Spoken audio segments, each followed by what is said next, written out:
welcome to my channel. My name is April. If you're new here, today we are going to be doing my August-September TBR wrap-up smash-up. This is where I tell you about everything I read in August, everything bookish that I collected or got new as well, because I just like to throw in some stuff. Also, we're going to take a look and see what's in store for September as far as reading plans go.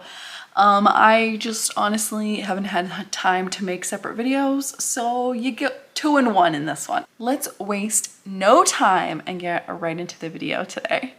So first I want to go over something bookish adjacent for me, which is plants. For those of you who have been following my journey, I am trying to fill this bookshelf with tons of plants, and I'm getting there. I bought a lot of plants the last 2 months. So first of all, I have finally found plants for my hanging planters.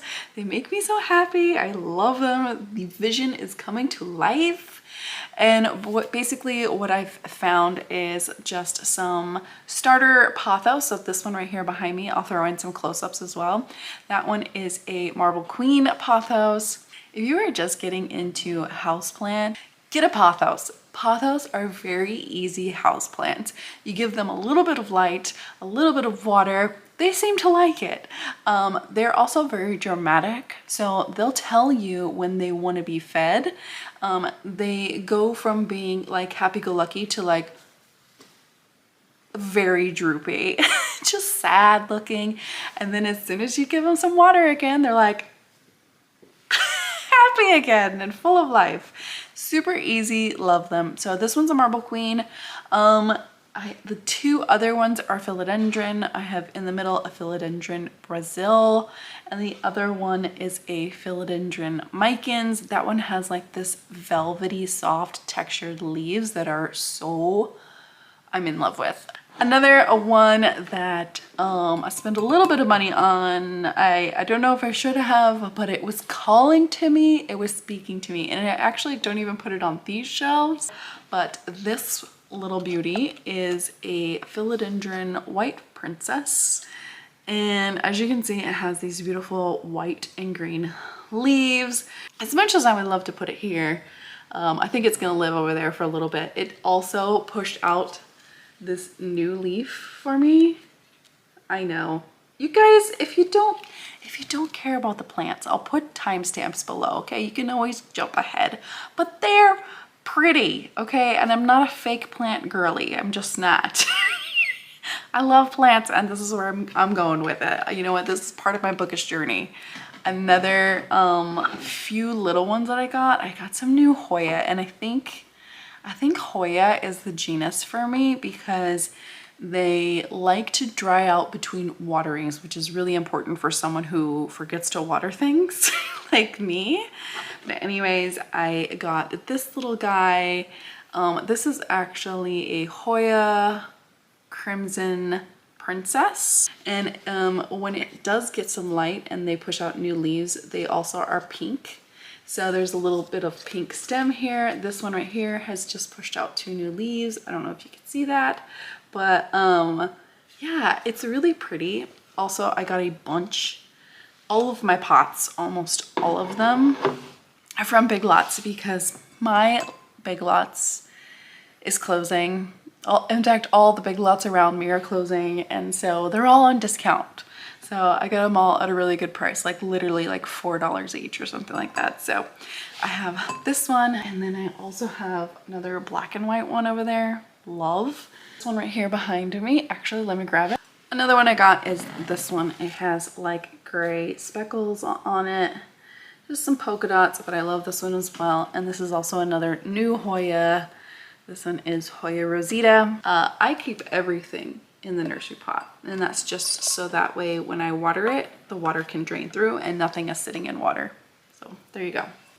And my last new plant, I'm obsessed, is this Alocasia scalprum. It has almost black leaves, so they look like this. They're very stiff. No, the leaves are pretty hard. No, the leaves are firm. The leaves are firm. Okay, they're firm leaves. They kind of like are very shiny. Again, it was calling to me, so I bought it. What can you do? And anyways, all of these plants, they live on my shelves because that's my life. Books and plants. Also, another bookish adjacent item that is new to me in my reading life is my new Kindle case and this little kitty, 3D kitty holder thing. It's not a pop socket, okay? It's some cheap thing from Shein or something like that, but you know what? I love it and it works. This is just a clear case and it's literally just a white piece of paper. For now, I had my daughter draw a kitty on it and I think she did a really good job. It's just sticking out its tongue. But I think what I'm gonna do with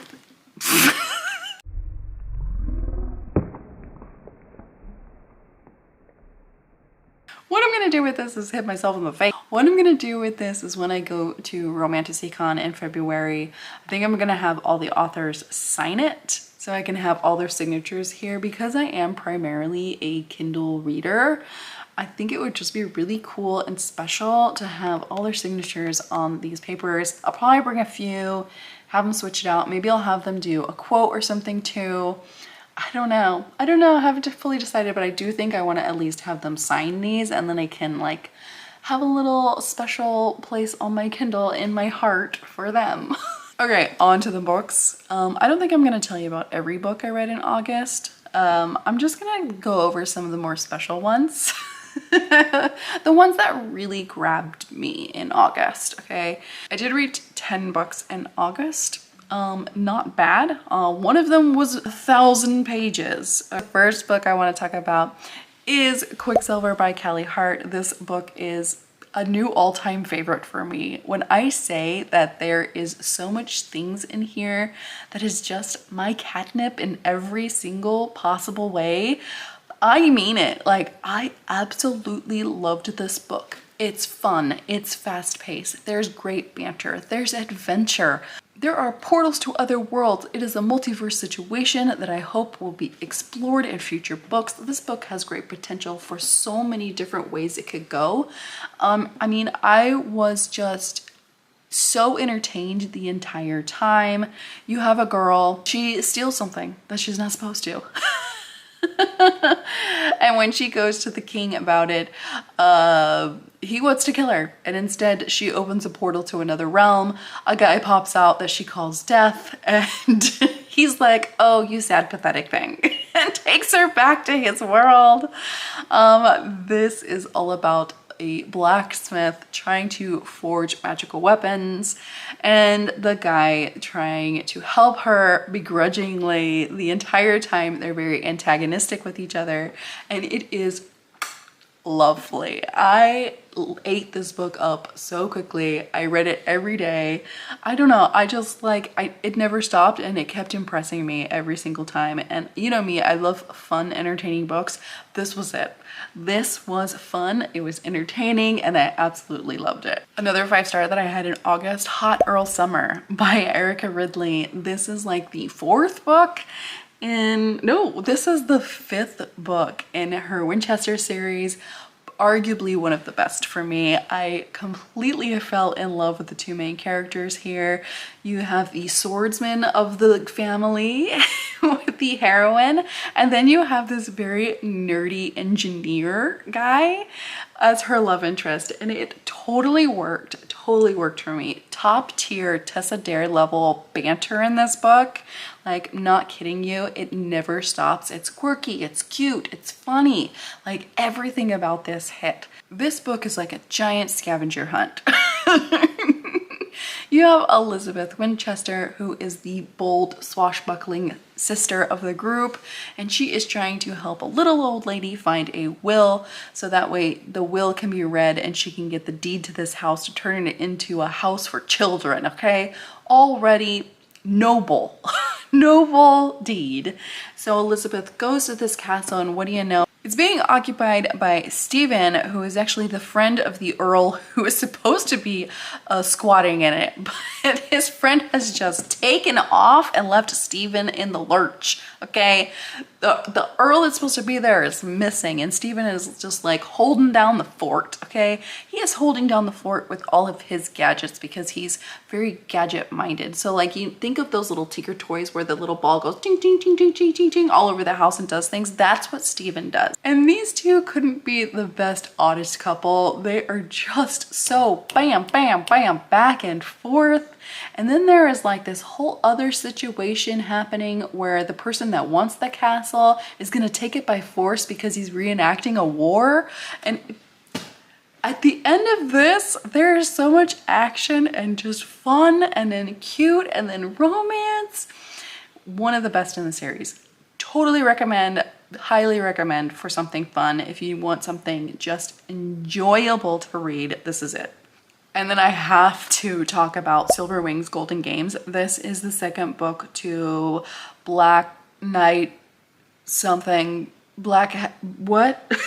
White Horse Black Knights. This is the second book. There will be a third one that's gonna be called Steel Heart Iron Claws. I love the titles, but I also can't remember them. This book is the one about the girl that's in an arranged marriage, and part of the marriage arrangement is she has to ride to her betrothed buck naked, bareback on a horse with nothing but her hair to cover her and a guard to guard her while she's riding to the king. And of course the guard and her get together. But in this one, I can't tell you too much about it, but I still loved it. Like, it was still fantastic, almost better than the first one. I don't know how that happened, but I almost liked this one better. There's a lot of action, a lot of drama, a lot of violence, but also there's an altar scene. There's an altar scene that you walk away from going, damn. Damn. And it's so good what happens. I really wish I could tell you about it, but I can't. I don't want to spoil it. Just, I'm gonna say, read this series if you like fantasy romance. Again, it's like my catnip. I just love it so much. And then another one I read that I think you all should try out is House of Bane and Blood. This one is like the Peaky Blinders type fantasy romance. It has that feel to it. So there's like these gangs that they're competing against each other. And then you have a girl that's going to be sold off to another family because her family is completely broke. And so her brothers are arranging this marriage to her to another family. However, the night before she goes drinking and meets a man who she doesn't know. They do not exchange names, but what do you know? The next day he finds her and then makes a deal himself. So now they are in an arranged marriage, and boy, are they not happy about it. There's a lot of this that is like steampunk-ish, and I really loved that about this. And then I really loved the dynamics of this like dirty London setting, and then all these different families. Her family owns a train that everybody wants, and then there's of course magic involved and everything like that. The only thing I will say about this one that bothered me a little bit is that I think the hero was very broody and brusque in the beginning, but he almost turns too good too soon for me. That's all. I do still really like him, and I absolutely loved the heroine in here, and then I loved all of the dynamics of the relationship and the family together. It was a really good one, and I definitely want to move on to the next one. The last book that I want to tell you about is my 1,000-page book. That was Burn of the Everflame. Now I don't want to go into too much detail because we will be having a live show on this, but I'm just letting you know that I read this, and my firm opinion is that it's way too damn long. There's no way that anything needs to be 1,000 pages, especially a romance. I don't care if it's fantasy or not, okay? I don't even think a regular fantasy needs to be 1,000-page long, but this one was. I don't know what to rate it yet, but Crystal and I will be having a live show about this week. We just, you know, we keep having to reschedule because both her and I are busy, but I can't wait to discuss this with her when it does come out. So expect that video soon. But yeah, I read this one and it was a time and it took me forever. Okay, now on to September TBR.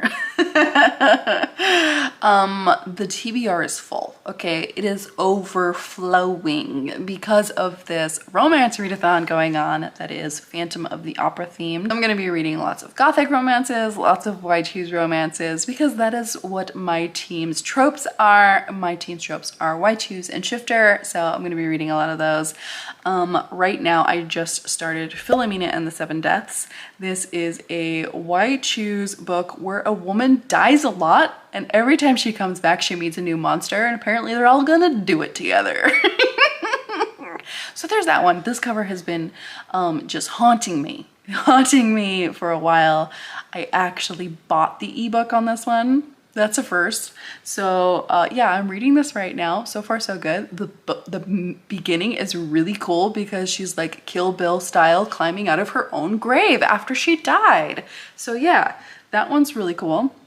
And then I'm also gonna be reading The Forgotten Phantom. This cover gives me Scooby-Doo. It has all the Scooby-Doo vibes, but I'm pretty sure it is a gothic fantasy romance, murder mystery as well. I know Autumn is reading this right now and she's loving it. So there's this one. Again, I'm just reading it because the cover gives me Scooby-Doo. And then I really want to read Thrum. This is a sci-fi horror romance, which I think the romance is extremely light on this one, but it's sci-fi horror as well. And I love those. And I just really, really want to read this. It's a short one, so I think I can squeeze it in there very quickly. It does qualify for the readathon in some areas, but I can't remember which ones, but I don't care. I'm going to read it anyways. I think it's because it's like a gothic sci-fi type thing. I don't remember.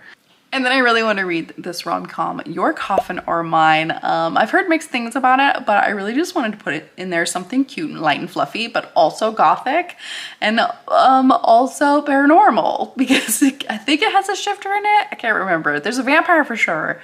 The cover is adorable and sweet, and I just think it'll mix up a lot of these heavier books that I have planned to read. So definitely going to be reading this one and see my thoughts on it, see if I like it or not. I'm also going to be reading Coven of Ill Repute.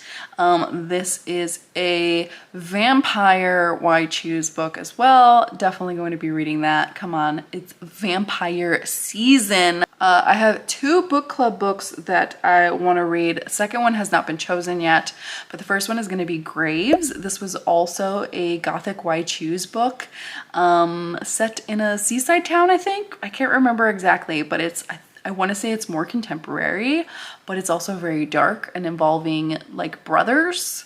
And there's a little bit of a Phantom of the Opera vibe to it, where like one is a stalker from afar and asks his brother to like take care of her, and then he does, and the brother falls in love with her. So there's like a little competition there, but I think everyone gets together in the end, which is always good for me.